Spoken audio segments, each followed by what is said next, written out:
Bonjour à tous. Vous revenez, Thierry, sur la stratégie de communication mise en œuvre par le gouvernement pour tenter d'éviter l'affrontement social qui s'annonce à partir de jeudi, même si déjà dès demain, évidemment, il y a une mobilisation qui arrive. Et cette stratégie, c'est ce que j'appelle la stratégie des 3D. Décontraction, détermination et dissimulation.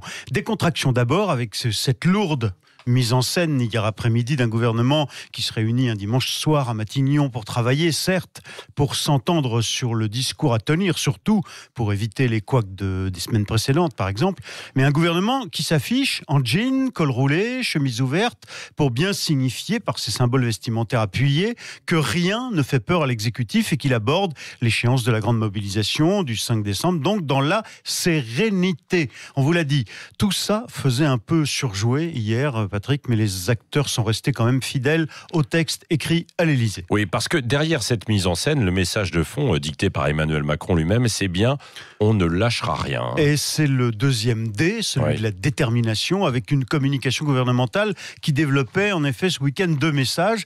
D'abord une critique féroce des régimes spéciaux, toujours pour justifier la réforme des retraites, sur le thème « les maintenir, ces fameux régimes qui coûtent cher, ce serait injuste puisque tous nous payons les privilèges de quelques-uns ». Voilà la thématique. Deuxième message, la réforme se fera, blocage ou pas blocage du pays, nous ne céderons pas. C'est notamment Gérald Darmanin, le ministre en charge des comptes publics, qui serinait ce discours hier encore dans le journal du dimanche. Et est-ce que cette stratégie peut payer, éviter le grand blocage ? Ça suffira pas, je ne crois pas pour l'instant. D'abord parce que, je le soulignais ici lundi dernier, les syndicats veulent à leur tour faire une démonstration de force sociale pour ne plus se laisser distancer par les gilets jaunes, l'effet gilets jaunes. Ils se sont préparés financièrement, techniquement et politiquement pour tenir. Et puis, cette stratégie qui consiste à diviser les Français entre les supposés privilégiés et les futures victimes de blocage, elle a trouvé une limite, celle de la très très mauvaise pédagogie de sa réforme faite par le gouvernement. Oui, et c'est ce que vous appelez la dissimulation.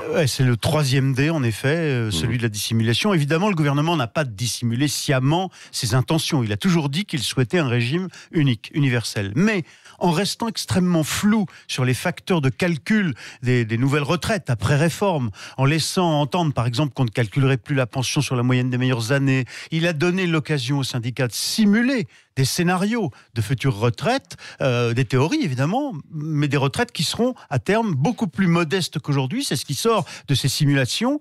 Et ça risque de mettre le feu. En tout cas, ça a inquiété les gens. Le gouvernement a beau dire que ce ne sont que des hypothèses, on retient surtout un message. Avec cette réforme, je vais toucher beaucoup moins. Et cette dissimulation, en quelque sorte, à son corps défendant du gouvernement, risque de mettre jeudi de nombreux Français en grève et dans les rues. Merci Thierry Guerrier, vous participerez au petit déjeuner.